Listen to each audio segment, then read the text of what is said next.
Tmerr në ajër, avioni ulet 9500 metra për 5 minuta.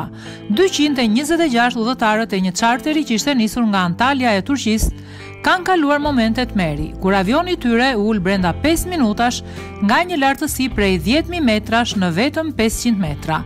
Pilotët hasën një ulje të papritur të presionit në gabin, duke bërë kështu një ulje të detyrueshme, nga 10.000 metra lartësi që ishin duke fluturuar mbi Urale në vetëm 500 metra për të mundësuar frymarrjen pa probleme të pasagjerëve.